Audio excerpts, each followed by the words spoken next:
China and Russia may be devising a plan to attack U.S.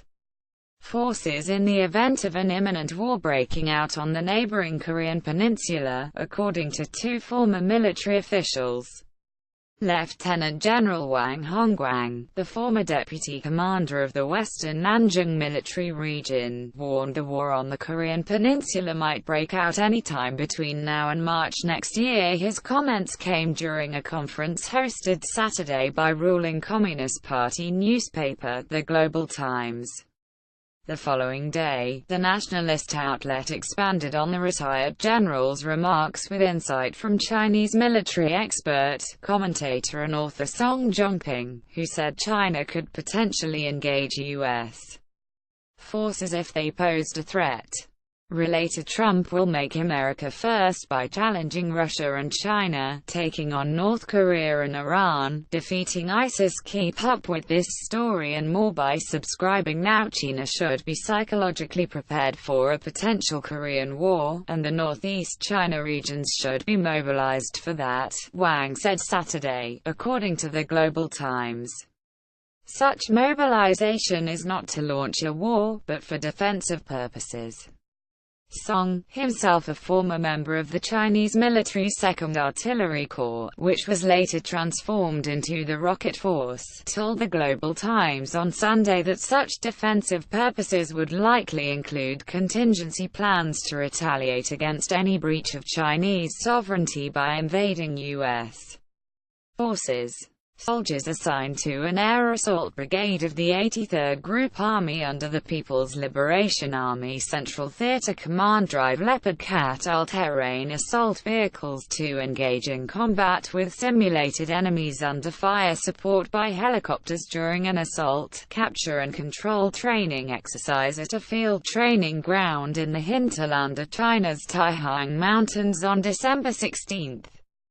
China military online Feng Yu. In a separate interview, Song also said that high-tech anti-missile drills held that same day by China and Russia in Beijing were actually a joint effort by the US's two leading military competitors to defend against a potential attack order by President Donald Trump, who has increasingly feuded with North Korean Supreme Leader Kim Jong-un since taking office in January. Both China and Russia have joined the U.S. in condemning North Korea's nuclear and ballistic weapons arsenal, which the country argued was necessary to defend against a U.S. attempt to overthrow Kim, but Beijing and Moscow have staunchly opposed an expansionist U.S. military in the Asia-Pacific. The main target of the joint drills between China and Russia is the U.S., which has both ballistic and cruise missiles that could pose a real threat to both Beijing and Moscow, Song told the South China Morning Post on Sunday. Both China and Russia wanted to use these joint anti-missile drills for strategic deterrence. They want to push the U.S. to withdraw its terminal high-altitude area defense THAAD from the Korean peninsula, he added. The USS THAAD anti-missile system became fully operational in South Korea earlier this year. The Pentagon has argued such missile defense is necessary to shield the U.S.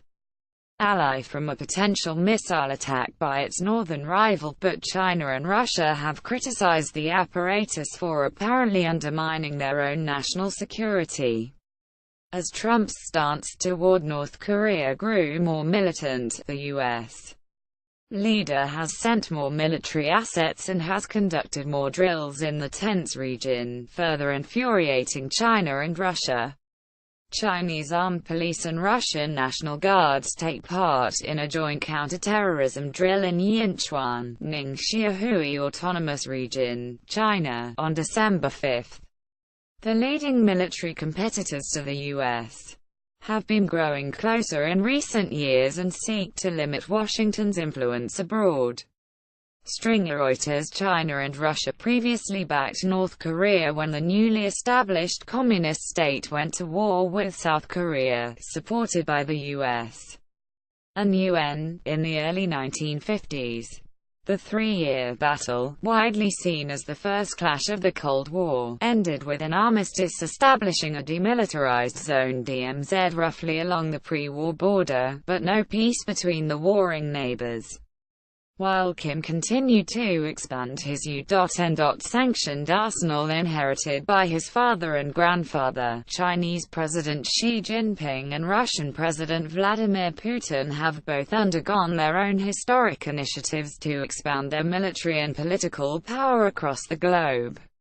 In Trump's America First national security strategy announced Monday, he denounced Kim's nuclear-armed rogue regime, as well as China and Russia's attempts to challenge American power, influence and interests, attempting to erode American security and prosperity.